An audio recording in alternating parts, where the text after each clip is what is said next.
Imagine standing at the edge of a vast grassland 400,000 years ago. The air is different, richer, somehow wilder. Morning mist hangs over distant trees where shadows move with deliberate purpose. Those shadows are not quite human, yet not entirely something else. You're witnessing something science has only recently begun to comprehend. A world where multiple human species coexisted. A world where our ancestors weren't alone in their journey towards civilization. A world where Homo sapiens was not yet the dominant force on Earth. The conventional narrative of human evolution has always been comfortingly linear, a neat progression from primitive ancestors to modern humans. We've been taught to envision a straightforward path, each species giving way to a more advanced successor. But what if this narrative is fundamentally wrong? What if our evolutionary history wasn't a relay race, but a battlefield? What if multiple human species didn't simply fade away, but were systematically eliminated? The evidence suggests something far more unsettling than our textbooks have prepared us for. Across Europe, Asia, and Africa, archaeologists have uncovered a puzzling pattern in the fossil record. Moments where species overlap, then one abruptly disappears. These transitional periods are characterized by something peculiar, evidence of violence, territorial expansion, and resource competition. Tonight, we will explore what might be the oldest conflict in human history, a series of encounters, confrontations, and possibly coordinated campaigns between different human species that spanned thousands of generations, and ultimately shaped our world. The questions that haunt this investigation are profound. Did Neanderthals and Denisovans engage in organized warfare with early Homo sapiens? Were other human species victims of the first genocide? And most disturbingly, are we the descendants of history's first conquerors? The story begins 400,000 years ago, when at least 6 human species walked the Earth simultaneously. This was not the planet as we know it today. This was a world of multiple humanities, each with their own innovations, societies, and ways of understanding the world. Science has long struggled to explain why, of all these human forms, only one survived. Climate change, natural selection, and random chance have been the comfortable explanations. But a growing body of evidence suggests something more deliberate may have occurred. Fossilized skulls bearing marks of violence, genetic evidence of population bottlenecks, archaeological sites showing sudden abandonment. These puzzle pieces reveal a pattern too consistent to ignore.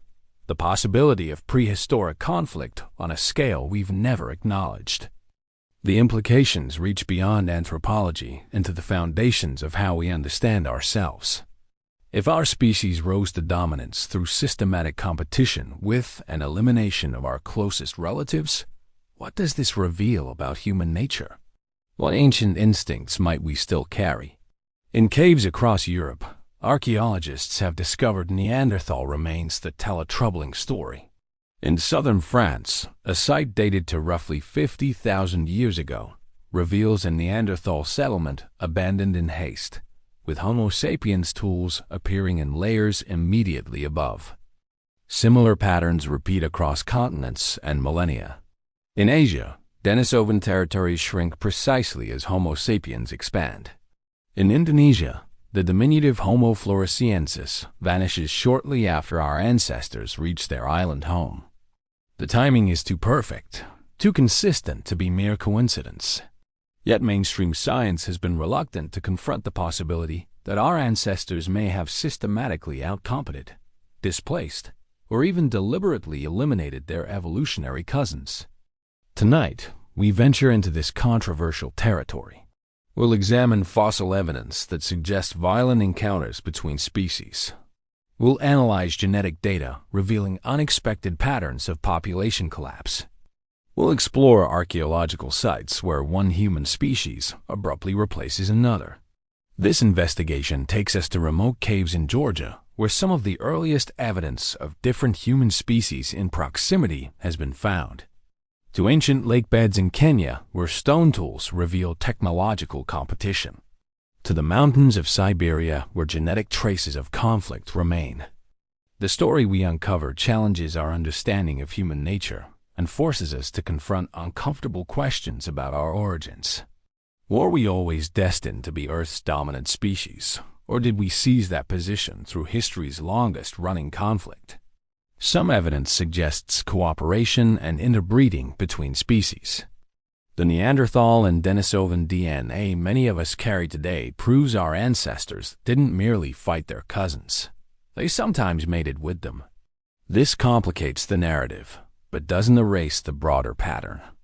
As night falls on our imagined ancient grassland, the fires of different human camps dot the landscape. Each flame represents a distinct form of humanity, a unique evolutionary experiment.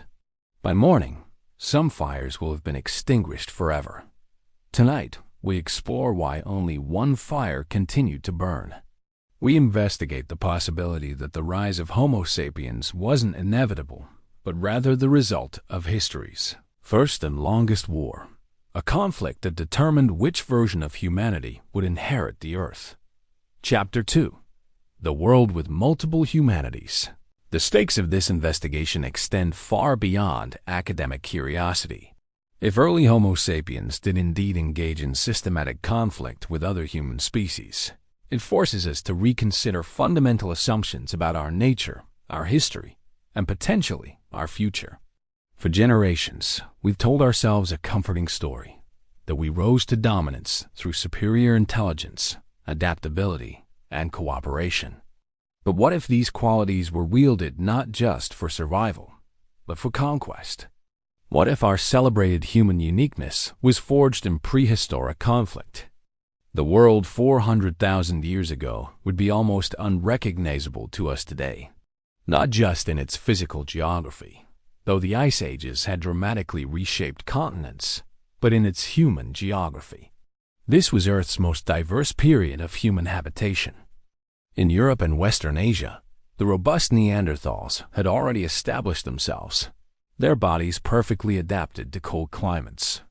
Their large brains, impressive physical strength, and sophisticated tool use made them formidable inhabitants of a harsh landscape. Farther east, the mysterious Denisovans ranged across Asia. We know tantalizingly little about their physical appearance, but genetic evidence suggests they possessed unique adaptations to high altitudes that some modern Tibetan populations still carry today. In Africa, multiple lineages of humans coexisted. Early Homo sapiens shared the continent with other groups whose exact classification remains debated. These populations weren't static. They moved, encountered one another, sometimes clashed, sometimes interbred. On the island of Flores in Indonesia, the diminutive Homo floresiensis, standing barely 3 feet tall, had evolved in isolation.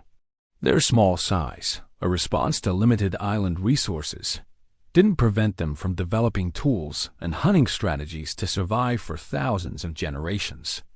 And these are just the species we know about. The fossil record is frustratingly incomplete. For every human species we've identified, there may be others whose remains have never been discovered or correctly classified.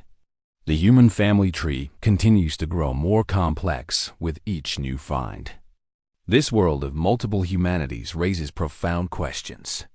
Did these different species recognize each other as similar, as kin? Did they view each other as rivals, as potential mates, as resources to be exploited? The archaeological evidence suggests all these relationships may have occurred. If we could somehow transport ourselves back to this era, we would witness a planet where being human didn't mean belonging to a single dominant species.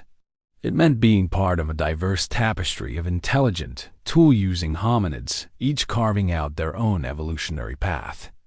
The implications of this diversity are staggering.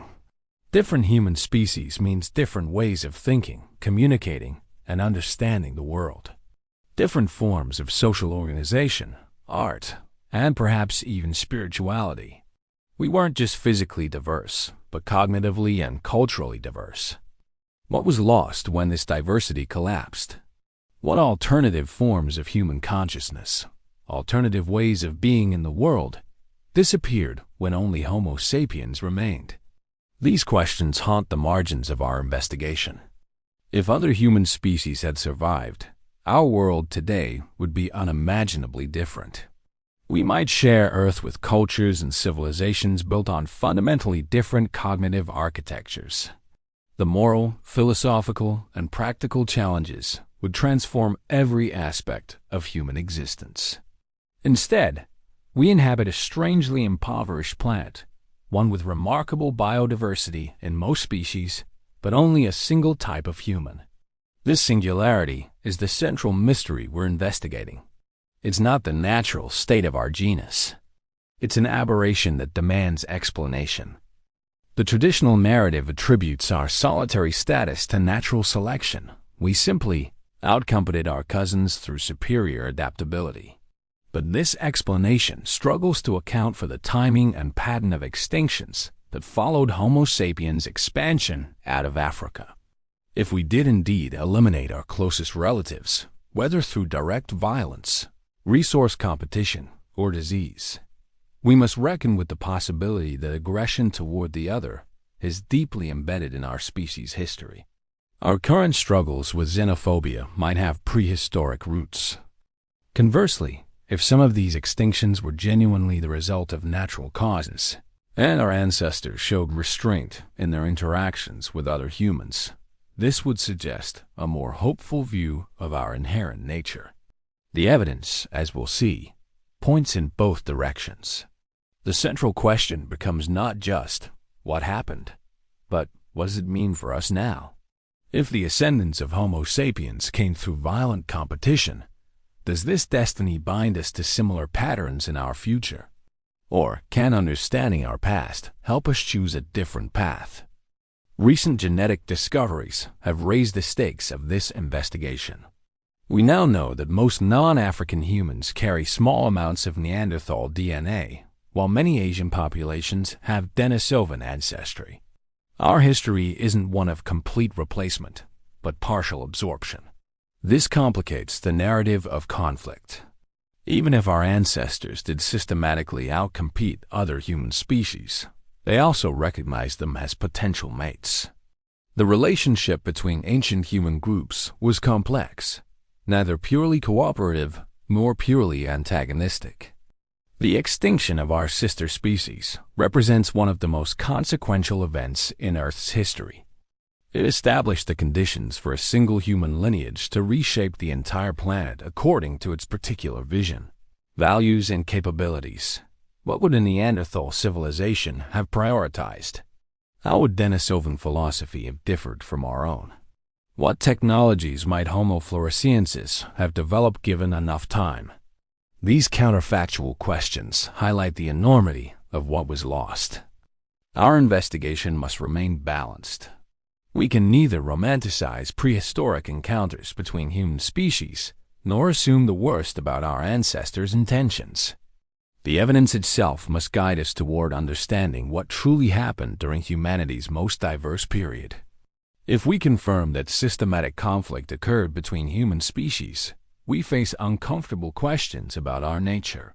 If we find that coexistence was more common than competition, we gain a different perspective on human potential. Either way, the implications echo through our present and future.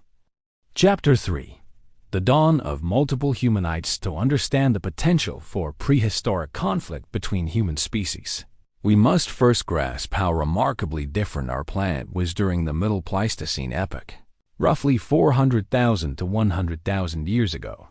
Earth was in the grip of climate oscillations more extreme than anything in recorded history. Vast ice sheets repeatedly advanced and retreated across northern continents. Sea levels rose and fell by hundreds of feet, connecting and separating land masses that today remain divided by ocean. These climate fluctuations created a dynamic patchwork of environments. Lush forests giving way to grasslands, then tundra, then forests again within the span of a few thousand years. For the various human species attempting to survive these shifts, adaptability wasn't optional. It was essential. The dramatic climate changes forced human populations to migrate, bringing previously isolated groups into contact. These encounters, sometimes after tens of thousands of years of separate evolution, set the stage for both cooperation and conflict. Our story begins with a remarkable moment in human evolution, the emergence of Homo heidelbergensis roughly 700,000 years ago. This species represents a crucial branching point in the human family tree, the likely common ancestor of both Neanderthals and Homo sapiens. Standing taller than modern humans with a robust build and a brain size approaching our own, Homo heidelbergensis spread across Africa, Europe, and parts of Asia. They were sophisticated hunters who crafted advanced tools and likely possessed complex social structures. The first evidence of planned hunting comes from this period. In England, at a site called Boxgrove, archaeologists uncover butchered horse and rhinoceros remains alongside sophisticated hand axes, evidence that these ancestors could coordinate group hunting of dangerous prey. Around 400,000 years ago, something remarkable happened. The heidelbergensis populations began to diverge.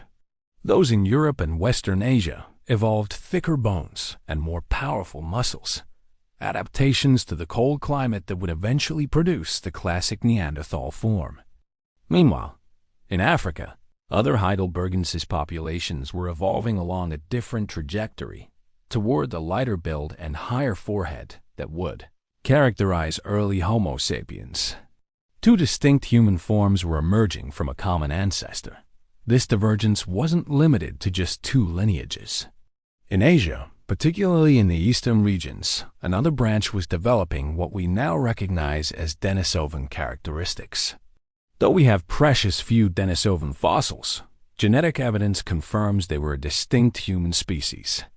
By 300,000 years ago, the human family had bloomed into remarkable diversity. At least four major lineages, Neanderthals, early Homo sapiens, Denisovans, and remnant heidelbergensis populations shared the planet, each adapted to different environmental conditions. The diversity didn't stop there. Isolated on islands or in remote valleys, other human species continued their own evolutionary journeys. Homo floresiensis on the Indonesian island of Flores evolved a diminutive stature in response to limited resources, a classic case of island dwarfism. Another recently discovered species, Homo luzonensis from the Philippines, shows yet another variation on the human form. And Homo naledi, with its curious mix of ancient and modern features, persisted in southern Africa until surprisingly recent times. This remarkable diversity raises a critical question for our investigation. Was Earth's carrying capacity for different human species unlimited? Or would competition for resources eventually bring these groups into conflict?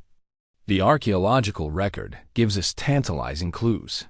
At sites where different human species lived in proximity, we sometimes see evidence of technological innovation accelerating.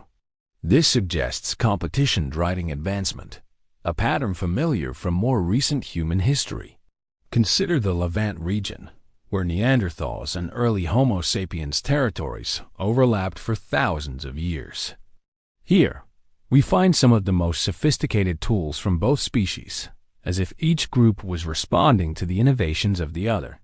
But technological competition doesn't necessarily imply violent conflict. The crucial question is whether these different human species viewed each other as rivals to be eliminated or as potential allies and trading partners, or something in between. The first hints of potential conflict emerge around 90,000 years ago. This period marks the initial expansion of Homo sapiens out of Africa into territories long dominated by Neanderthals. The timing coincides with what some archaeologists interpret as defensive changes in Neanderthal settlement patterns. In the caves of Israel and Lebanon, we find layers where Neanderthal occupation abruptly ends, replaced immediately by Homo sapiens artifacts. Then, just as suddenly, Neanderthals return and sapiens artifacts disappear. This pattern repeats several times, suggesting territorial competition. What's particularly striking is the lack of evidence for cohabitation. The layers are distinct, either Neanderthals or sapiens, rarely both together. This suggests these groups didn't typically share territories, but rather displaced each other in a complex back-and-forth struggle. Similar patterns appear across Europe as Homo sapiens began their definitive expansion around 45,000 years ago. Neanderthal sites show evidence of increasingly remote settlement locations, as if they were retreating to marginal territories as another group claimed prime hunting grounds. The timing is crucial to our investigation. For over 300,000 years, Neanderthals had successfully adapted to the harsh conditions of Ice Age Europe. Yet within a few thousand years of sustained contact with Homo sapiens, they disappeared entirely. Coincidence seems increasingly unlikely. In Asia, we see parallel patterns with the Denisovans, though the archaeological record is far less complete. Genetic evidence suggests their populations began declining precisely as Homo sapiens expanded into their territories. Again, the timing suggests a causal relationship, but direct evidence of violent conflict between species remains elusive. Unlike later periods of human history, where massacre sites and weapons designed specifically for human-on-human violence become common, the archaeological record from this earlier period is more ambiguous. What we do have is indirect evidence, patterns of territorial displacement, technological competition, and population decline that correlate with the expansion of Homo sapiens. These patterns are consistent with conflict scenarios, but they don't conclusively prove intentional elimination. This brings us to one of the most controversial aspects of our investigation. If Homo sapiens did systematically displace other human species, was this the result of deliberate aggression, or simply the consequence of better adaptation to a changing world? Chapter 4. The Shadows in the Fossil Record. The first tangible evidence for potential conflict between human species comes from a surprising source: genetics rather than archaeology. Recent advances in ancient DNA analysis have revealed patterns that challenge our understanding of these prehistoric encounters. When scientists sequenced the Neanderthal genome in 2010, they discovered something unexpected. Approximately 2 to 4% of the DNA in modern non-African humans comes from Neanderthals. This conclusively proved that our ancestors didn't merely encounter Neanderthals, they interbred with them. Similarly, people from Melanesia, Australia, and parts of Southeast Asia carry up to 6% Denisovan DNA. Some Tibetan populations inherited a Denisovan gene that helps them survive at high altitudes. These genetic echoes confirm intimate contact between different human species. But this evidence of interbreeding makes the subsequent extinction of these species even more puzzling. If Homo sapiens recognized Neanderthals and Denisovans as suitable mates, why would they also view them as competitors to be eliminated? One clue comes from analyzing the pattern of genetic mixing. The Neanderthal DNA in modern humans appears to have entered our gene pool from a limited number of interbreeding events, not continuous mixing. This suggests brief encounters rather than sustained peaceful coexistence. More telling is what happened after these encounters.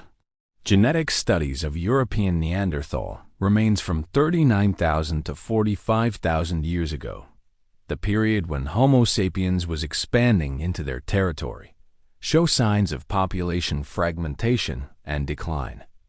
These late Neanderthals exhibited extremely low genetic diversity, a classic signature of a population in crisis.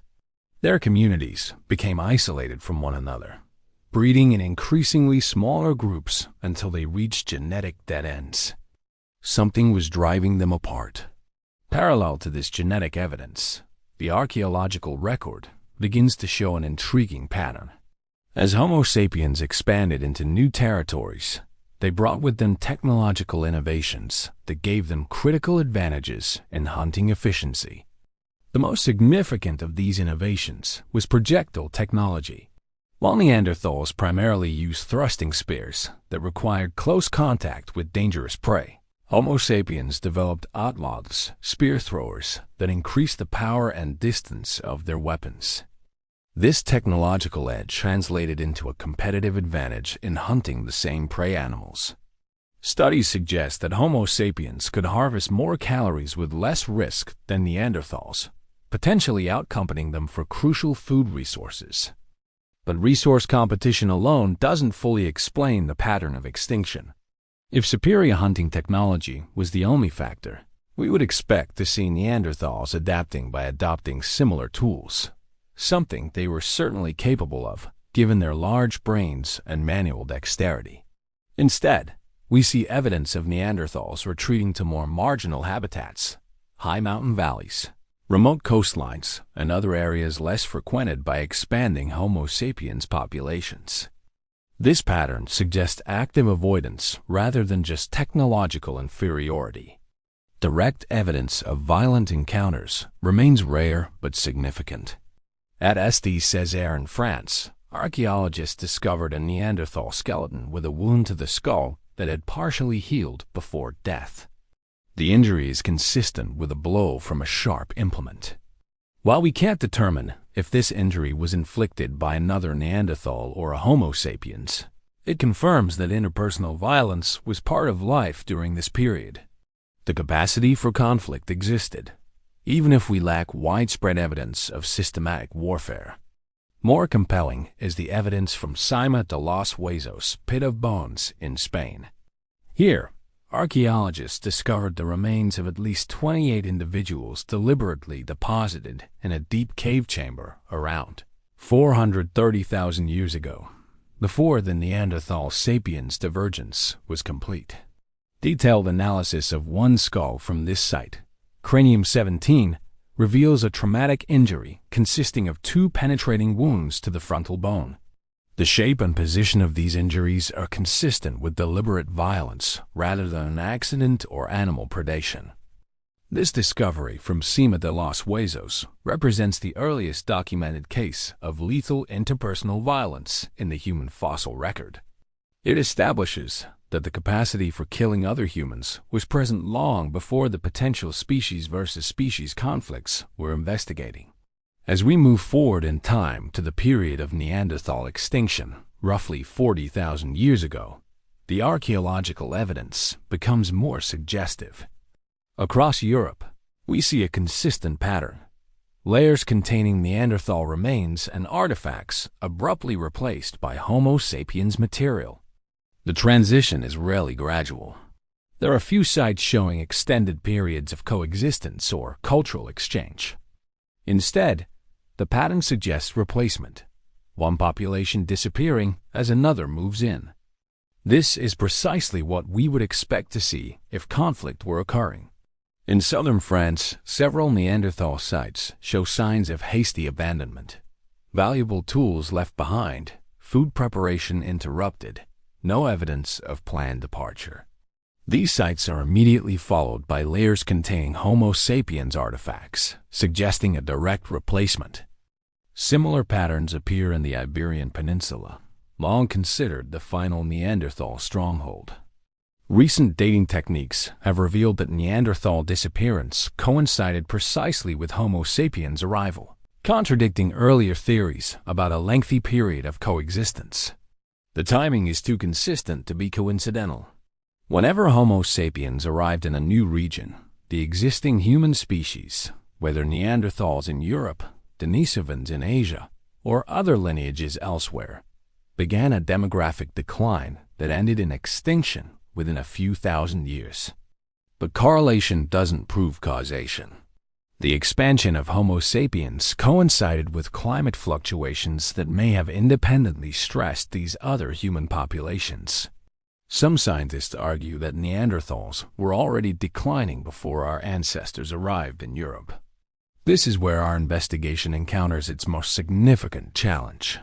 The evidence strongly suggests that the arrival of Homo sapiens contributed to the extinction of other human species. But proving intentional conflict rather than indirect competition remains difficult. What we can say with increasing confidence is that the traditional narrative of other human species simply dying out due to natural causes is inadequate. The pattern of extinction too closely follows the expansion of our ancestors to be dismissed as coincidence. As we stand at this crucial juncture in our investigation, a new and disturbing possibility emerges.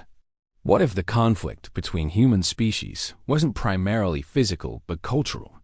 What if Homo sapiens possessed cognitive or social advantages that proved more decisive than any weapon?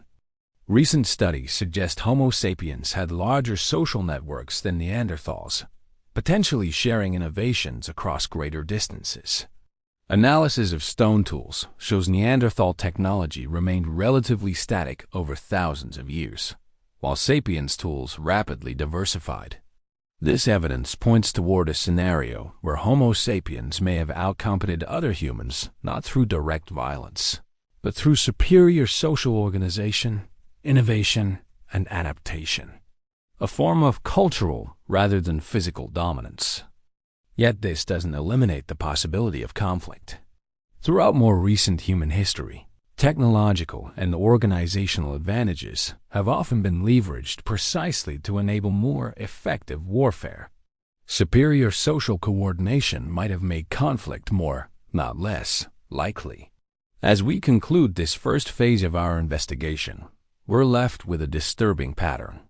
The fossil and archaeological record shows that wherever Homo sapiens went, other human species soon disappeared. The question that will haunt the remainder of our journey is simple but profound. Did our ancestors actively eliminate their evolutionary cousins, or did they simply outcompete them through superior adaptation? And if the answer includes elements of both scenarios, what does this reveal about the nature of the species that now stands alone on a planet once shared by many? Chapter 5: Unexpected Patterns of Extinction. As our investigation deepens, we encounter contradictions that challenge the straightforward narrative of Homo sapiens simply outcompeting their evolutionary cousins through natural selection. These anomalies in the archaeological and genetic records suggest a more complex story. First, let's consider the puzzling timing of Neanderthal extinction. Traditional narratives suggest their decline was gradual, extending over tens of thousands of years. But refined dating methods now indicate a much more abrupt disappearance, coinciding precisely with Homo sapiens' arrival. Recent studies of Neanderthal sites in Spain, long considered their final stronghold, have revealed something unexpected. The dates of their disappearance have been revised from 30,000 years ago to closer to 40,000 years ago, exactly when Homo sapiens expanded into the region. This revised chronology eliminates the supposed 10,000-year coexistence period in Europe, suggesting a much more rapid replacement. If Neanderthals were simply outcompeted through natural selection, we would expect a gradual decline, not an abrupt disappearance. Even more perplexing is that Neanderthals had successfully weathered multiple climate shifts over hundreds of thousands of years. They survived ice ages, interglacial warming periods, and dramatic environmental changes. Yet they vanished precisely as our ancestors arrived. The conventional explanation that a particular climate shift happened to defeat Neanderthals just as Homo sapiens appeared becomes increasingly difficult to maintain. The timing suggests a more direct causal relationship between our arrival and their disappearance. Another contradiction emerges when we examine the physical capabilities of these different human species. Despite popular misconceptions, Neanderthals were not inferior to Homo sapiens in many respects. In fact, they possess several significant advantages. Neanderthals had larger brains than Homo sapiens on average. They were physically stronger, with more robust bones and greater muscle attachments. They had successfully adapted to cold environments that would have challenged our ancestors. They were formidable hunters of large prey. Given these advantages, their rapid disappearance becomes even more mysterious. If the competition was purely about physical adaptation to the environment, Neanderthals should have maintained at least some territorial advantage in the colder regions of Europe. Yet the pattern we observe is comprehensive replacement, not partial displacement. Neanderthals didn't just lose the prime territories. They vanished entirely, even from regions where their physical adaptations should have given them competitive advantages. The Denisovan situation presents similar contradictions. These eastern cousins had specific genetic adaptations to high altitudes and, potentially, to tropical environments in Asia. Yet they too disappeared as Homo sapiens expanded into their territories. This comprehensive pattern of extinction is difficult to explain through environmental factors alone. Different human species had different adaptations that should have given each advantages in specific regions. Yet none survived beyond a few thousand years of contact with Homo sapiens. A particularly puzzling contradiction involves technological capabilities. For decades, the narrative was that Homo sapiens possessed superior technology, explaining their competitive advantage. But archaeological discoveries have complicated this picture considerably. Recent findings demonstrate that Neanderthals were capable of creating sophisticated tools, producing adhesives that required complex processing, controlling fire for multiple purposes, and even creating symbolic art. The technological gap was much narrower than previously thought. In some cases, Neanderthals developed technologies independently that parallel those of Homo sapiens. In others, evidence suggests they adopted innovations after contact with our ancestors. This adaptability makes their failure to survive even more perplexing. If Neanderthals could adopt new technologies and were not significantly limited in cognitive capabilities, why didn't they simply incorporate Homo sapiens innovations and continue to thrive? Something beyond technology seems to have determined the outcome of these ancient encounters. One of the most significant contradictions emerges from genetic evidence. The presence of Neanderthal and Denisovan DNA in modern humans proves interbreeding occurred. This indicates that these different human species recognized each other as potential mates. Yet this apparent social acceptance conflicts with the pattern of replacement we see in the archaeological record. If different human species were interbreeding, why weren't they also coexisting in shared territories for extended periods? The evidence for long-term cohabitation is surprisingly scarce. This contradiction points toward a scenario where interactions between species were complex, neither purely cooperative nor purely antagonistic. Perhaps brief periods of contact included both interbreeding and conflict, with the latter ultimately determining the demographic outcome. Another anomaly appears in the pattern of artifacts found at transition sites. In several European locations where Neanderthal occupation is replaced by Homo sapiens, archaeologists have noted an unusual phenomenon. The final Neanderthal layers often contain their highest quality tools. This suggests Neanderthals were not in technological decline when they disappeared. In fact, they appear to have been innovating and refining their craftsmanship, possibly in response to competition. Yet this adaptation failed to prevent their extinction. Even more telling are sites showing evidence of what archaeologists call impossible chronologies. In several locations across Europe, artifacts associated with Homo sapiens appear in layers below those containing Neanderthal tools, the opposite of what we would expect. These reversed stratigraphies suggest a more complex pattern of territorial competition than a simple, one-way replacement. They indicate that in some regions, Neanderthals temporarily reclaimed territories from early Homo sapiens before ultimately losing them for good. This back-and-forth pattern contradicts the narrative of inevitable sapiens dominance. It suggests a period of genuine territorial competition where outcomes weren't predetermined.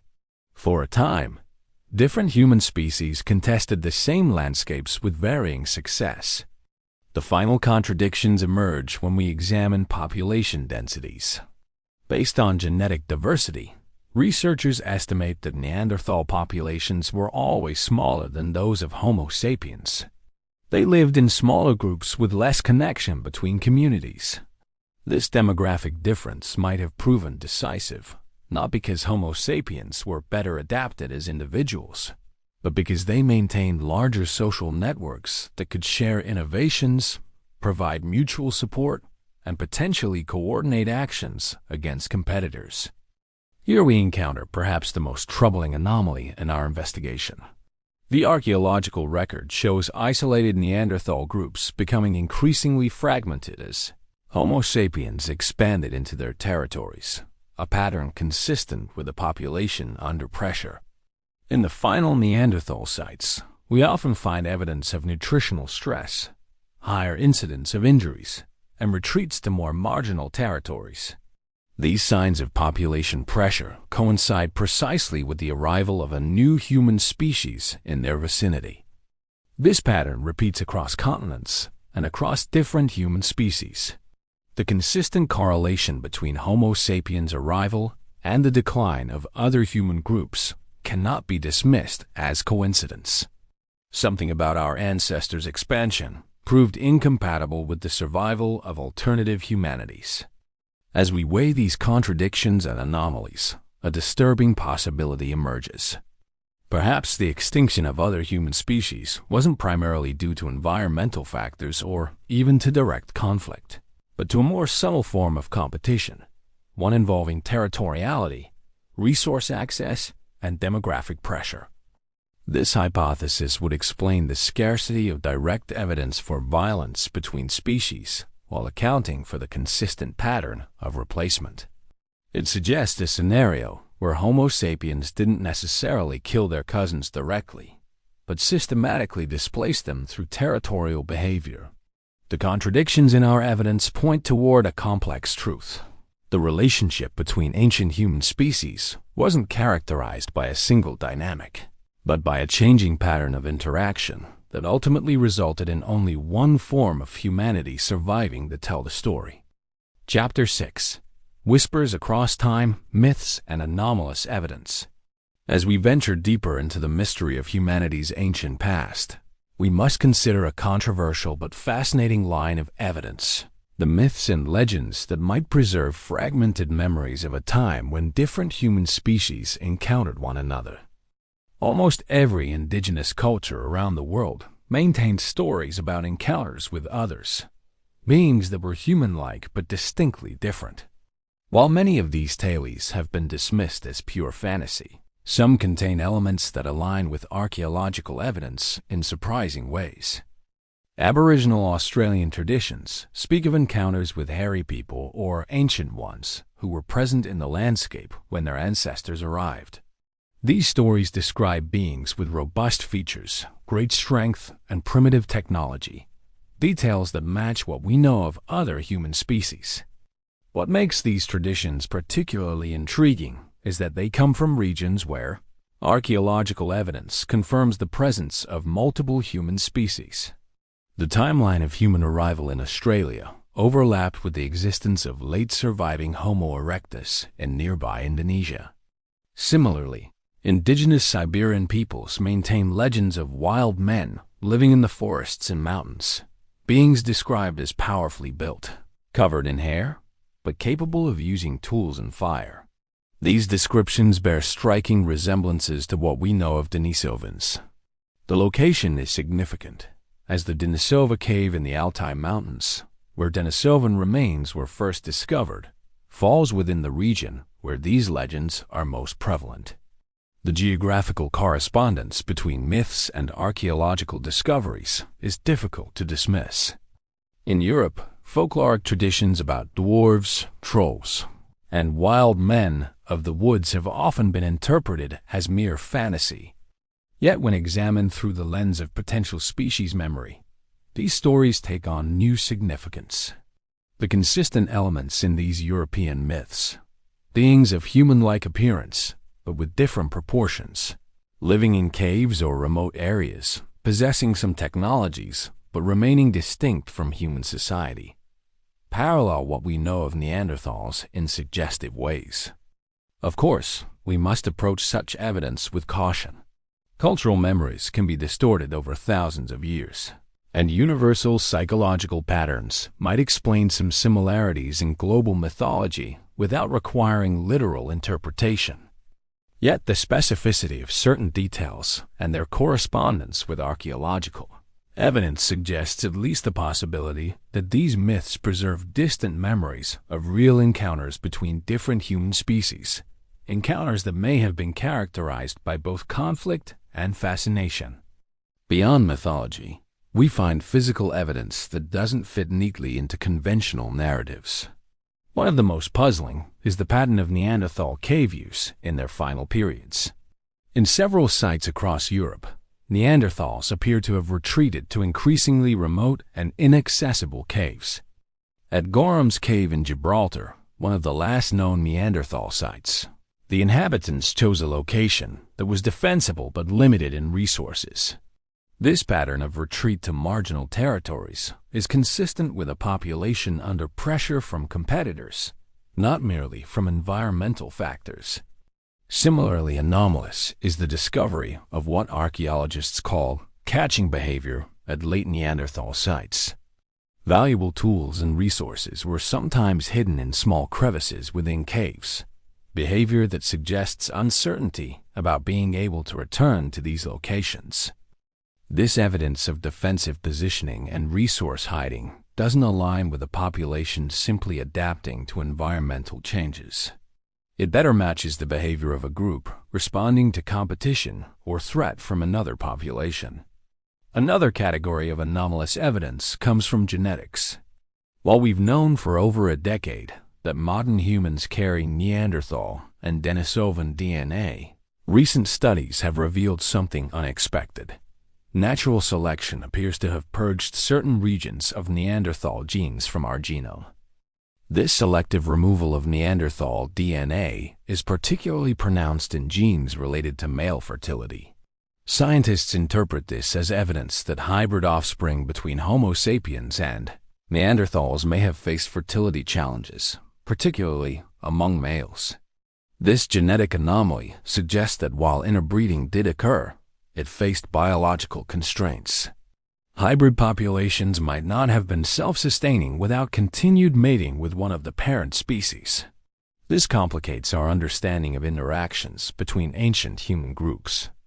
Even more recently, genetic studies have identified what's called archaic introgression, DNA from yet unidentified human species in the genomes of some modern African populations. This suggests encounters with human lineages we haven't even discovered in the fossil record. These genetic ghosts, traces of unknown human species preserved in our DNA, remind us how incomplete our understanding remains. For every human species we've identified, others may have existed, participated in the ancient competition for resources, and ultimately disappeared. Perhaps the most provocative anomalous evidence comes from sites showing what archaeologists call symbolic competition in several caves in Spain and France.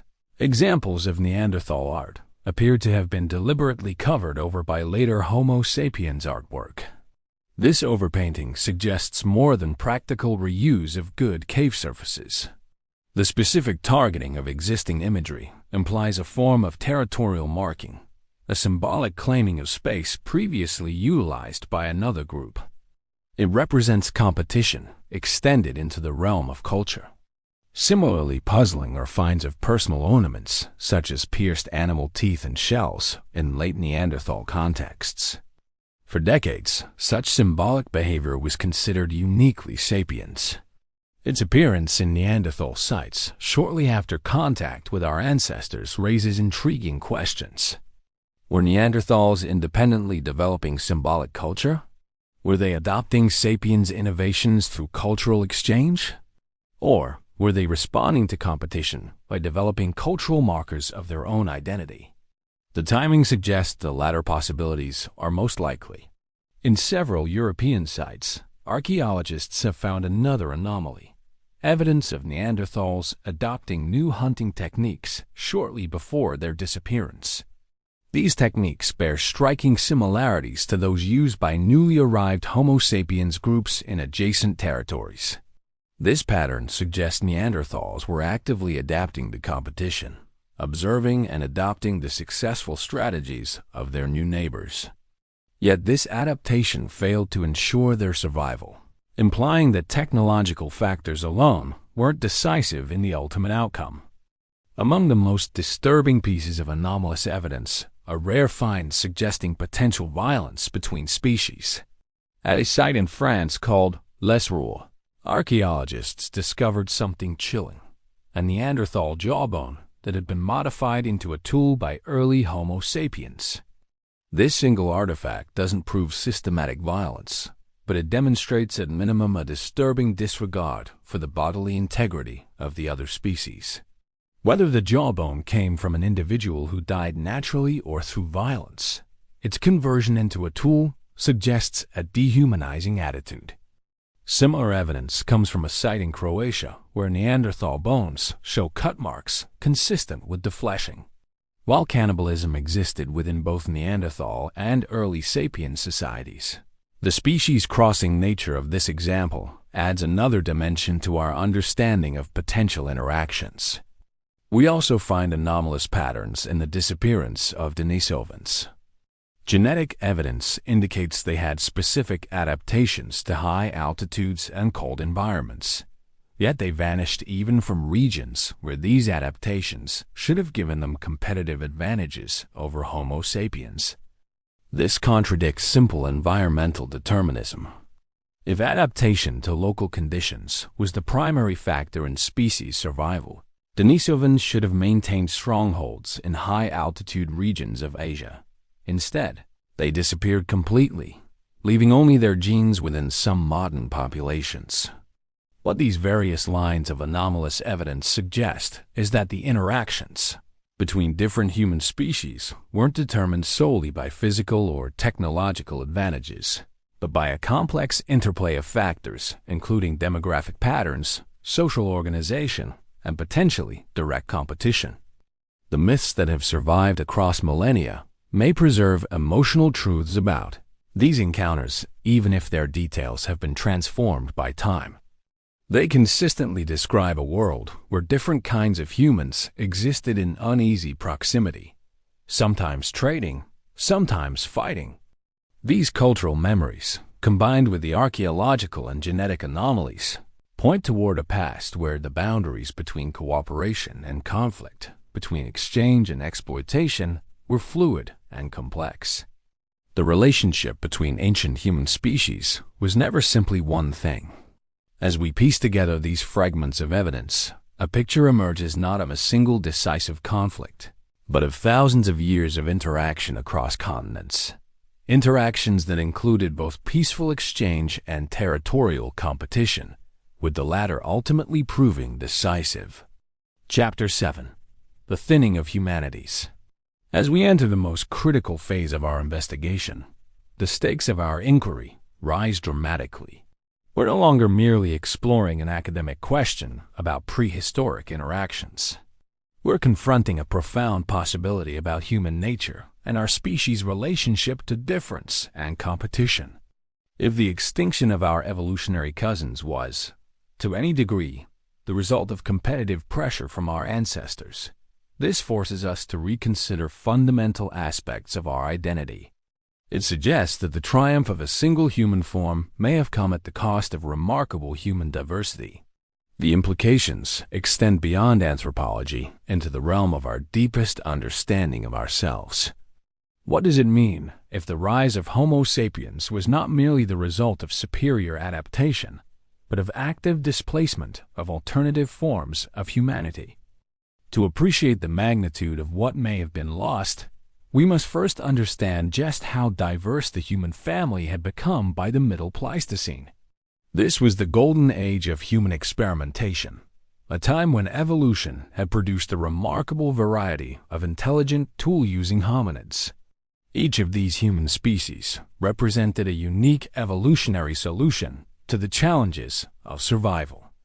Each had developed distinct adaptations, both physical and likely cognitive.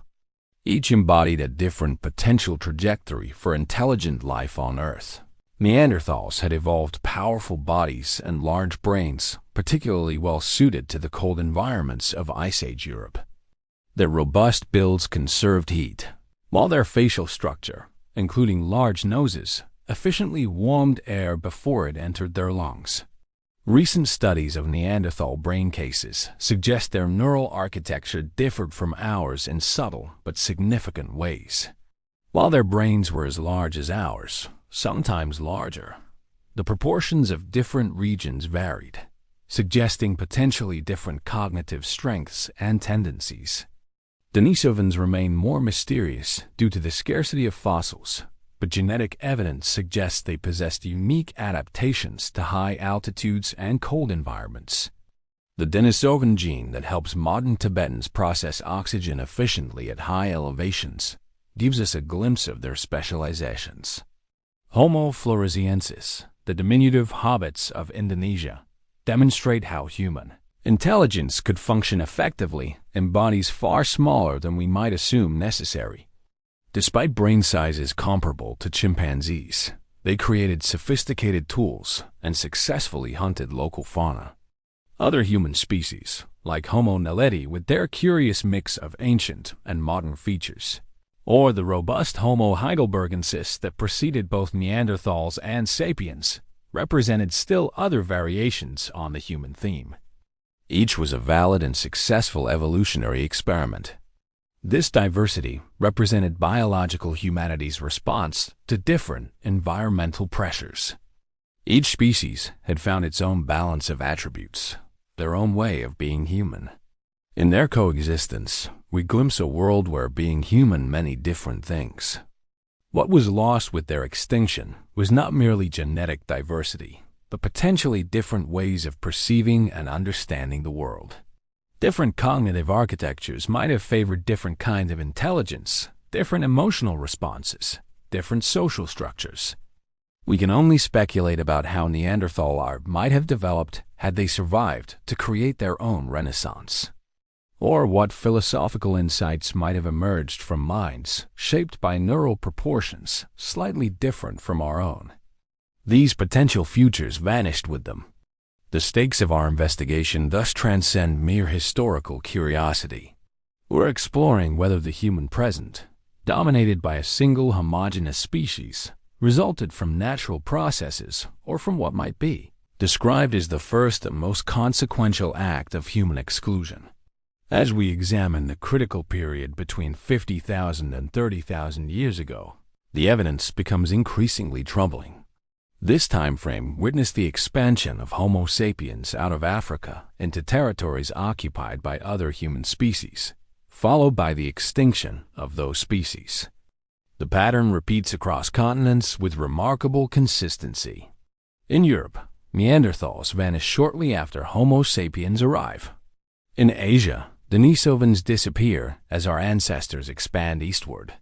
In Indonesia, Homo floresiensis survives on isolated islands until humans reach them. The correlation is too perfect to dismiss as coincidence. Something about the arrival of our species proved incompatible with the survival of other humans. The question is whether this incompatibility was passive, simply the result of better adaptation, or active in nature. Recent archaeological findings increasingly support the latter interpretation. At multiple sites across Europe, the final Neanderthal layers show signs of population stress, decreasing group sizes, evidence of nutritional deficiency, retreat to more marginal territories. These signs appear precisely as Homo sapiens artifacts begin to show up in adjacent regions. The timing suggests a causal relationship, that the arrival of our ancestors directly contributed to the stress experienced by Neanderthal populations. Even more telling is the accelerating pace of Neanderthal innovation during this period. Their tool technology, which had remained relatively stable for thousands of years, suddenly shows signs of rapid change and adaptation, exactly what we would expect from a population under competitive pressure. This suggests Neanderthals recognized the challenge posed by the newcomers and were actively attempting to adapt. Yet despite these efforts, their populations continued to fragment and decline, eventually reaching the point where they were no longer demographically viable. The stakes of this investigation rise further when we consider the genetic evidence. The presence of Neanderthal and Denisovan DNA in modern humans confirms interbreeding occurred. Yet the pattern of this genetic legacy reveals something disturbing about these encounters. Recent studies show that Neanderthal genes related to brain function and development have been disproportionately eliminated from the human genome through natural selection. This suggests hybrid offspring with Neanderthal-influenced neural development may have faced disadvantages. If cognitive differences between species were significant enough to affect hybrid fitness, this raises profound questions about how our ancestors perceived their evolutionary cousins. Were differences in cognition and behavior more consequential than physical differences in determining the outcome? The most troubling possibility is that the extinction of other human species represents the first example of what would become a recurring pattern in our species history: the elimination of those perceived as fundamentally other, despite evident biological compatibility. This interpretation gains support from what happened after the last Neanderthals disappeared. Homo sapiens did not abandon the behavior patterns that may have contributed to their cousins' extinction. Instead, these patterns intensified within our own species. The archaeological record shows increasing territorial behavior, more sophisticated weapons, and the first unambiguous evidence of organized warfare between human groups beginning around 13,000 years ago, shortly after the last of our evolutionary cousins had disappeared. It's as if, having eliminated alternative forms of humanity, our ancestors turned the same competitive instincts toward variations within our own species. The stakes of our investigation thus extend beyond prehistory into understanding the roots of human conflict. The parallels between the disappearance of other human species and later patterns of cultural conflict are impossible to ignore. In both cases, we see evidence of initial contact and exchange, followed by competition, displacement, and ultimately replacement of one group by another. What makes this possibility particularly disturbing is that it suggests our celebrated human uniqueness. Our global dominance as a single species may have come at the cost of eliminating equally valid expressions of humanity that simply followed different evolutionary paths. The loss wasn't merely biodiversity in the conventional sense. It was the loss of different ways of being human, different cognitive architectures, different perceptual relationships to the world, potentially different forms of consciousness that evolved in parallel with our own. If we accept this interpretation of the evidence, we must also confront its implications for how we understand ourselves. Our ancestors' success may have had less to do with absolute superiority and more to do with specific competitive advantages in particular circumstances. Demographic patterns likely played a crucial role. Genetic evidence suggests Homo sapiens maintained larger population sizes and more connections between groups than Neanderthals. This may have provided critical advantages in resource competition and territorial expansion. Social organization represents another factor. Evidence suggests our ancestors developed more complex social structures with greater specialization of roles. This may have enabled more efficient resource exploitation and more coordinated responses to competition and conflict. But perhaps the most consequential difference may have been psychological. Some anthropologists suggest Homo sapiens developed enhanced capacities for thinking about and identifying with abstract social categories, the cognitive foundation for both broader cooperation and intergroup conflict. This capacity allows humans to form larger, more cohesive groups based on shared identity rather than personal relationships. It enables cooperation at unprecedented scales, but also facilitates defining other groups as fundamentally different and thus potential competitors. If this capacity was more developed in Homo sapiens than in other human species, it might explain both our ancestors' success in interspecies competition and the troubling pattern of conflict that has characterized much of our subsequent history. The stakes of our investigation thus reach beyond academic understanding into the realm of human potential. By recognizing the possibility that competitive exclusion shaped our early history, we gain the opportunity to consciously choose different patterns for our future. As we conclude this phase of our inquiry, we're left with a profound realization. The world of multiple humanities didn't end because it was destined to end.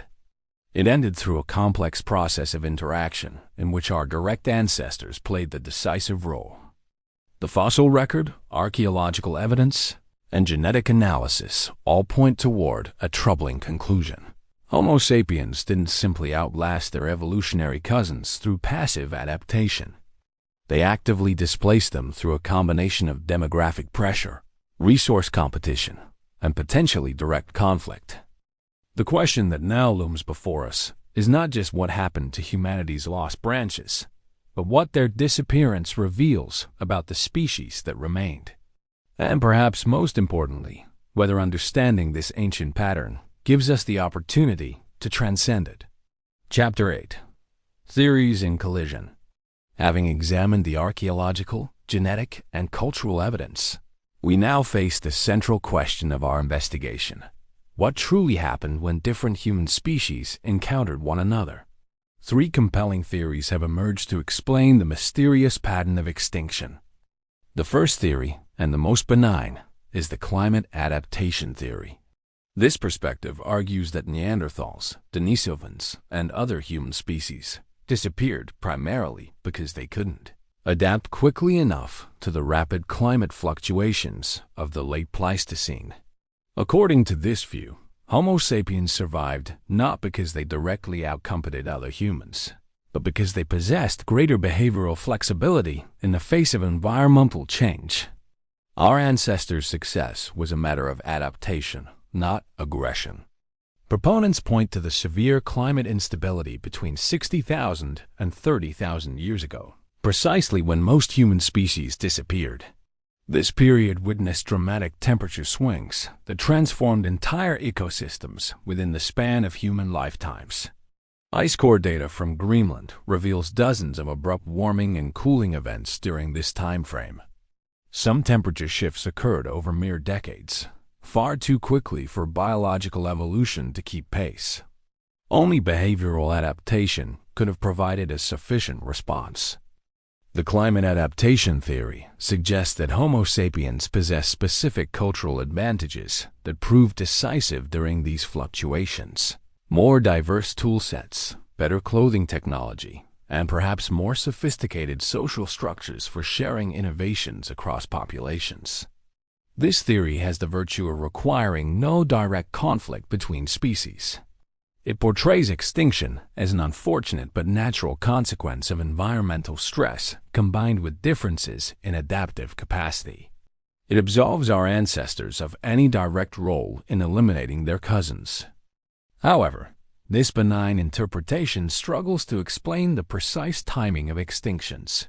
Why did Neanderthals, who had successfully weathered multiple climate cycles over hundreds of thousands of years, disappear exactly when Homo sapiens arrived in their territories? The second major theory offers a more troubling explanation: the competitive exclusion theory. This perspective argues that while direct conflict might have been rare, systematic resource competition between species inevitably led to the extinction of less demographically robust populations. This theory doesn't require deliberate genocide or even frequent violence. It suggests instead that Homo sapiens, through slightly more efficient hunting techniques, higher reproductive rates, and larger social networks, gradually outcompeted other humans for critical resources. As game became scarcer in shared territories, Neanderthals and other human species would have been forced into less productive regions. This marginalization would have led to nutritional stress, lower birth rates, and eventually demographic collapse. The competitive exclusion theory aligns well with the archaeological evidence. Late Neanderthal sites show increasing signs of nutritional stress, including tooth enamel defects that formed during development, exactly as Homo sapiens populations were expanding into their territories. It also explains the pattern of retreat we observe in the final Neanderthal sites, which are increasingly found in marginal environments, high mountain valleys, remote coastlines, and other areas that would have been less attractive to the newcomers. Crucially, this theory explains why interbreeding between species didn't prevent extinction. If demographic pressure was the primary mechanism rather than direct violence, occasional interbreeding would have been insufficient to preserve the genetic integrity of the smaller populations. The third explanation is the most disturbing: the direct replacement theory. This perspective argues that while climate stress and competition played roles, direct conflict between human species was also a significant factor in the extinction of Neanderthals and others. This theory suggests our ancestors didn't merely outcompete other humans through efficiency. They actively displaced them through territorial behavior that sometimes included violence. The relationship wasn't primarily predatory, but was characterized by group-level competition for resources and space. Proponents point to evidence of trauma in some late Neanderthal remains, the abrupt nature of their disappearance from the archaeological record, and the consistent correlation between Homo sapiens' arrival and the rapid decline of other human populations. They also note the universal pattern of territorial behavior in modern human groups. Every documented human society maintains concepts of territory and responds defensively to incursions.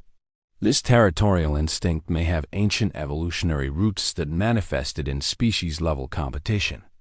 The direct replacement theory doesn't require systematic warfare or genocide.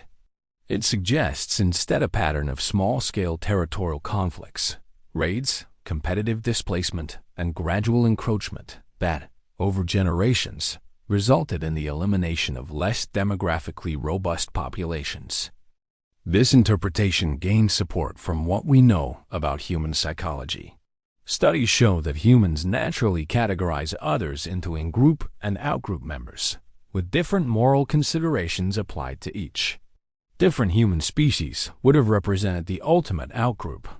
Recent neuroscience research suggests humans process the faces of other races differently than those of their own race, an unconscious bias that appears early in development. If such biases exist within our species, they likely would have been even stronger between different human species. The direct replacement theory also accounts for the paradoxical evidence of both interbreeding and conflict.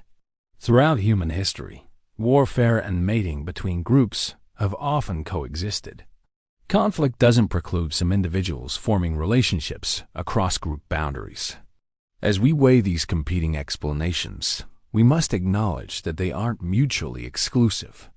The truth likely involves elements of all three processes: climate stress creating vulnerability, resource competition intensifying pressure, and direct conflict delivering the final blow. The evidence suggests these factors interacted in a reinforcing cycle. Climate fluctuations would have increased competition for diminished resources. Competition would have led to territorial tensions, and territorial behavior would have resulted in displacement and occasional violence. What emerges is a complex picture of interaction between human species, one where the lines between adaptation, competition, and conflict blur.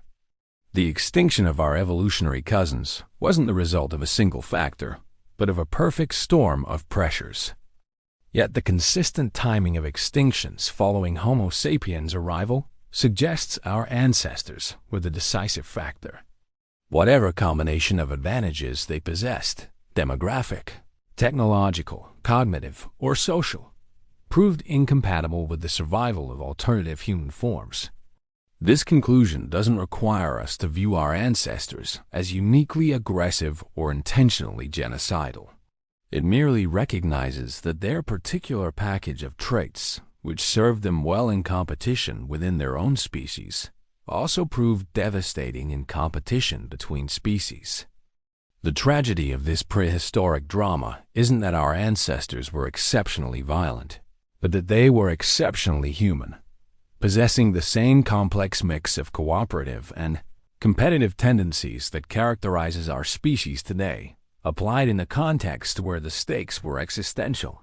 As we conclude our examination of these competing theories, we're left with a sobering realization. The world of multiple humanities didn't end because of an asteroid impact or a volcanic eruption. It ended because one form of humanity proved unable to coexist with others over the long term.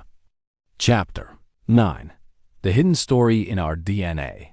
Recent scientific breakthroughs have transformed our understanding of the interactions between ancient human species.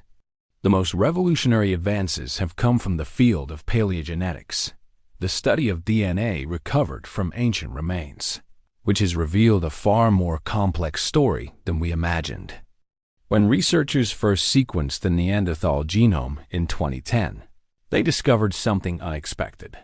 All non-African humans carry between 1.8% and 2.6% Neanderthal DNA. This conclusively proved interbreeding occurred. But the distribution of this genetic legacy holds deeper clues. Subsequent studies revealed that Neanderthal genes aren't randomly distributed in the modern human genome. Certain chromosomal regions show almost no Neanderthal ancestry, while others contain substantial contributions. This pattern reveals a fascinating paradox about our relationship with our cousins. The regions lacking Neanderthal DNA tend to include genes related to brain development, male fertility, and immune function. Scientists interpret this as evidence of hybrid incompatibility, biological barriers that made offspring of mixed pairings less fit in specific ways. This discovery creates a profound paradox. The same genetic evidence that proves intimate contact between species also suggests biological barriers to their full integration. Interbreeding occurred, but natural selection subsequently removed many of the resulting hybrid genes from our lineage. Even more revealing is the discovery of what geneticists call deserts and islands of archaic ancestry in our DNA. Some gene regions show almost no Neanderthal influence, while others have maintained high percentages for tens of thousands of years.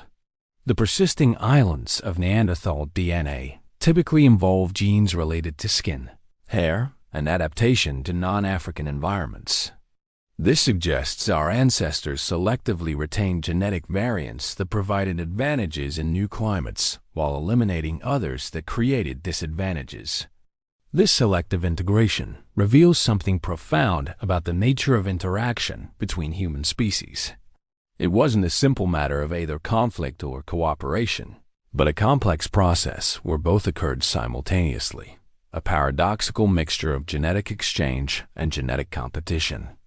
The newest genetic evidence complicates our understanding further. In 2018, researchers identified the remains of a teenage girl from Denisova Cave who had a Neanderthal mother and a Denisovan father, direct proof that different human species recognized each other as potential mates. Yet this evidence of intimate contact makes the ultimate extinction of these species even more puzzling. If interbreeding was occurring, why didn't the species simply merge rather than one replacing the others? The answer appears to lie in demographic patterns rather than biological incompatibility. Mathematical modeling based on genetic evidence suggests Neanderthal populations were always smaller and more fragmented than Homo sapiens groups. Even with some interbreeding, the demographic tide would have inevitably favored the more numerous species over time. The most recent genetic studies have revealed something even more surprising: evidence of ghost populations, human lineages that left no fossil record but whose genetic signatures persist in modern populations. These discoveries hint at even greater human diversity than we previously imagined. In 2020, researchers identified DNA from an unknown human species in the genomes of West African populations. This mystery species, separate from Neanderthals and Denisovans, appears to have interbred with the ancestors of modern Africans roughly 50,000 years ago. Similar ghost populations have been detected in the genomes of Southeast Asian and Pacific Islander populations.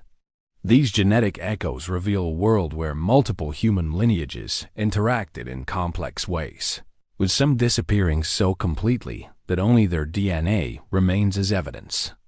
The paradox deepens when we consider the archaeological discoveries that have accompanied these genetic revelations.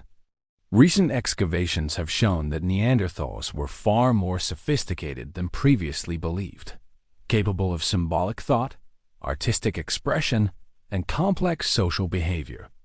At sites in Spain, archaeologists have found cave paintings created by Neanderthals that predate the arrival of Homo sapiens by thousands of years. These discoveries demolish the once common belief that our species alone possessed symbolic thinking and artistic expression. Similarly, evidence from multiple sites confirms Neanderthals intentionally buried their dead, sometimes with grave goods, behavior indicating complex social bonds and possibly spiritual beliefs. The cognitive gap between them and our ancestors appears much narrower than once thought. If Neanderthals and other human species were not significantly less intelligent or capable than Homo sapiens, their extinction becomes even more puzzling. Superior cognition alone cannot explain why our lineage survived while theirs disappeared. This creates the central paradox of our investigation. If these other humans were cognitively sophisticated, capable of art, technology, and complex social behavior, and if they sometimes interbred with our ancestors, why did they vanish so completely from the earth? The newest scientific evidence points toward a counterintuitive conclusion. The decisive advantage that allowed Homo sapiens to outcompete other human species may not have been greater intelligence or more sophisticated technology, but rather specific social and demographic patterns. Research on contemporary hunter-gatherer societies suggests Homo sapiens maintained larger group sizes and more extensive social networks than those inferred for Neanderthals. These broader connections would have provided critical advantages in sharing innovations and responding to challenges. Genetic diversity patterns support this interpretation. Neanderthal populations show significantly lower genetic diversity than contemporary Homo sapiens, suggesting smaller, more isolated groups with less connection between communities, a demographic structure more vulnerable to extinction. This realization transforms our understanding of what made our species successful. Our ancestors' decisive advantage may have been less about individual capabilities and more about collective patterns, how their societies were organized and how information and resources flowed between groups. The most recent archaeological evidence reinforces this interpretation. At multiple sites across Europe, we find that Neanderthal technological innovation accelerated dramatically after contact with us. Homo sapiens, suggesting they were capable of adapting, but lacked the social networks to innovate rapidly. These findings create a profound paradox for our investigation. The disappearance of other human species may not have resulted from their inherent limitations, but from specific differences in social structure that became decisive only in the context of direct competition. In other words, Neanderthals might have continued to thrive indefinitely had they remained isolated. Their extinction may have been caused not by any absolute disadvantage, but by the specific dynamics that emerged when two intelligent, tool-using species competed for the same resources.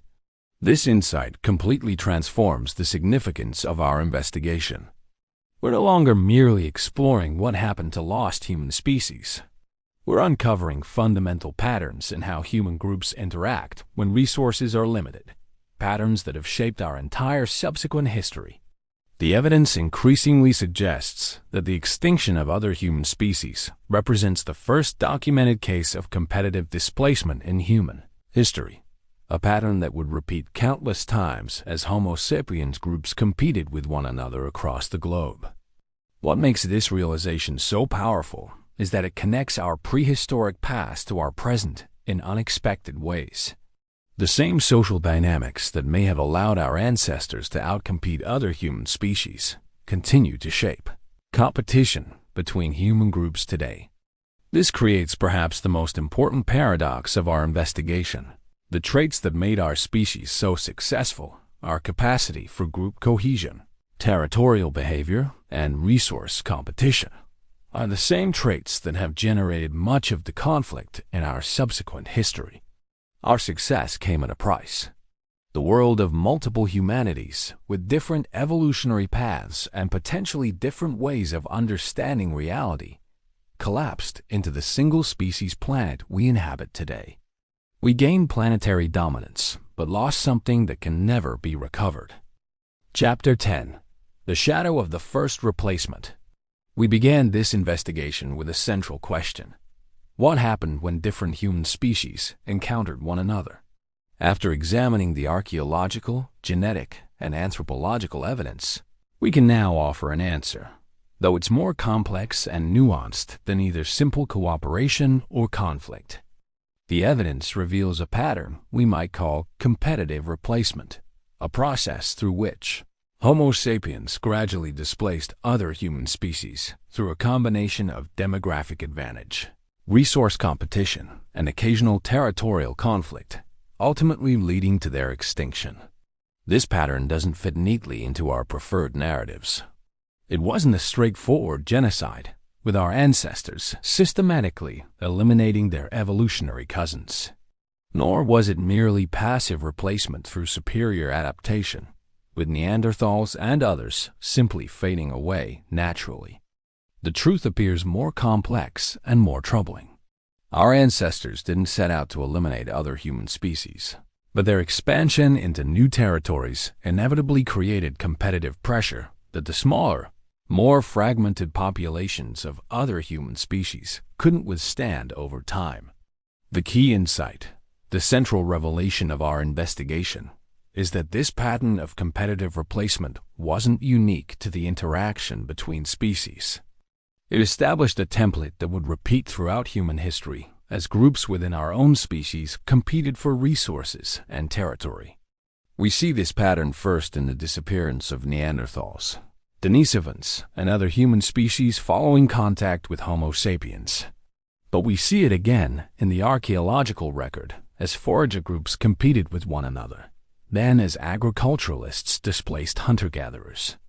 We see it in historical times as empires expanded at the expense of smaller societies, and in the colonial era as European powers displaced indigenous populations around the world. While the specific mechanisms varied, the fundamental pattern remained remarkably consistent across time. This recognition doesn't require us to demonize our ancestors or view human history as merely a chronicle of conquest. Cooperation, cultural exchange, and peaceful coexistence have always existed alongside competition. But competition has repeatedly proven decisive in determining which groups thrive. The most profound revelation is that the extinction of other human species wasn't an anomaly or a one-time event in prehistory. It was the first documented case of a process that has shaped human history ever since: the competitive replacement of one human group by another. This perspective transforms how we understand ourselves. The traits that allowed our ancestors to outcompete other human species, group cohesion, territorial behavior, technological innovation, and demographic expansion, are the same traits that have driven much of human history. But this realization also offers hope. Unlike our prehistoric ancestors, who acted without awareness of the consequences of their expansion, we can recognize these patterns and consciously choose different paths. Understanding our nature is the first step toward transcending its limitations. The archaeological record shows that interactions between different human species weren't universally hostile. Evidence of interbreeding proves that at least some encounters were peaceful enough for mating to occur.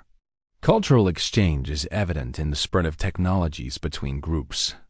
Yet these positive interactions weren't sufficient to prevent the ultimate extinction of alternative human forms. The decisive factor appears to have been the cumulative effect of thousands of local competitions for resources, territories, and demographic growth over many generations. This pattern reveals something fundamental about human social dynamics. When resources are perceived as limited, our tendency toward in-group favoritism and out-group competition becomes dominant, creating a powerful engine of replacement that has operated throughout our history. The great tragedy of human evolution is not that our ancestors were exceptionally violent or intentionally genocidal. It's that they were exceptionally human, possessing the same complex mix of cooperative and competitive tendencies that characterizes our species today. Modern research in psychology and neuroscience helps explain these tendencies. Studies show humans automatically categorize others into in-group and out-group members, with different moral considerations applied to each.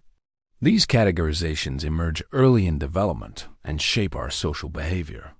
Neuroimaging studies reveal that human brains process the faces of out-group members differently than in-group members, activating regions associated with threat assessment. These unconscious biases would likely have been even stronger when the others were different human species. What makes this insight so powerful is that it connects our prehistoric past directly to our present challenges. The same psychological tendencies that may have contributed to the extinction of other human species continue to shape conflicts between groups within our species today.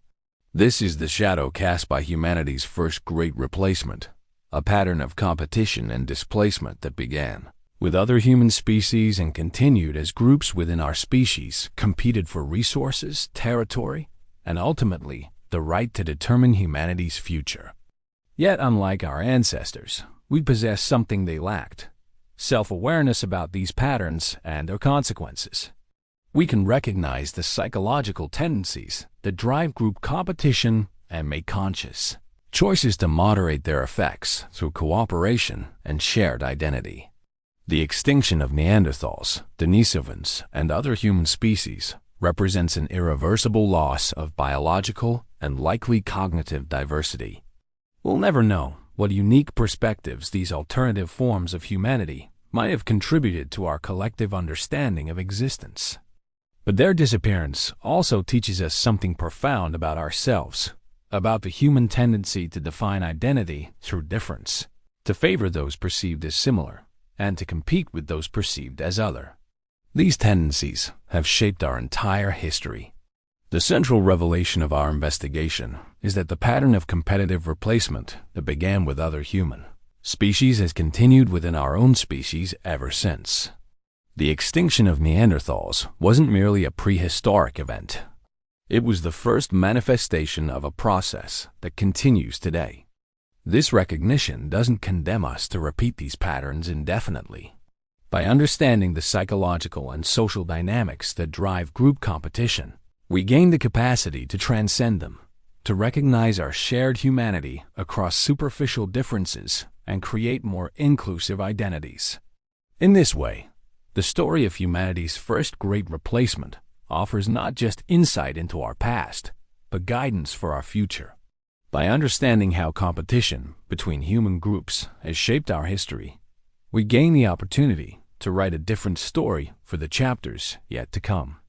The world of multiple humanities, with different evolutionary paths and potentially different ways of understanding reality, can never be recovered.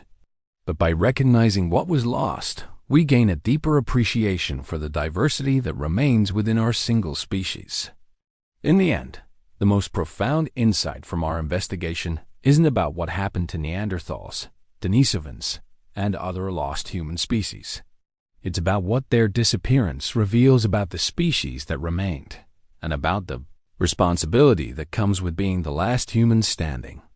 Imagine standing once more at the edge of that ancient grassland. The fires of different human camps still dot the landscape in your mind's eye. Each flame represents a unique evolutionary experiment, a distinct form of humanity with its own path through time. By morning, in your vision of the past, some fires have been extinguished forever. Only one continues to burn, spreading rapidly across the landscape. That fire is us, Homo sapiens, the last humans, the inheritors of a planet once shared by many versions of humanity. The archaeological and genetic evidence we've explored tells us this is not merely a poetic metaphor. It represents the literal truth of what happened during the most consequential transition in human history, the the collapse of human diversity into the single-species world we inhabit today. What makes this ancient drama relevant to us now is the recognition that the patterns established then have continued to shape human history ever since. The competitive dynamics that may have contributed to the extinction of other human species have operated within our species throughout its expansion. Yet, unlike our ancestors, we possess something revolutionary: awareness of these patterns and their consequences. We can recognize the psychological tendencies that drive group competition and make conscious choices to moderate their effects through cooperation, empathy, and shared identity. Perhaps this is the ultimate purpose of studying our deep past, not merely to satisfy curiosity about what happened, but to understand the patterns that continue to shape our present and to gain wisdom about how we might create a different future. The world of multiple humanities is lost forever. We will never know what Neanderthal philosophy might have emphasized, or how Denisovan art would have developed, or what unique perspectives other human species might have contributed to our collective understanding of existence. But by acknowledging this loss, we gain a deeper appreciation for the diversity that remains within our single species, the different cultures, languages, perspectives, and ways of being human that represent our last reservoir of human variation. As we stand at this crossroads in human history, facing global challenges that require unprecedented cooperation, the lesson from our investigation becomes clear. The path that led to the extinction of humanity's many branches can't guide us toward a sustainable future. We must write a new chapter. Perhaps, in the end, the true meaning of being the last humans isn't the power it gives us to shape the planet according to our singular vision, but the responsibility it places upon us to preserve the diversity we still possess, to ensure that the last fire of humanity continues to burn brightly. Subscribe to our channel for more journeys into humanity's forgotten chapters. Together, we'll continue exploring the shadows of our past to illuminate the possibilities of our future.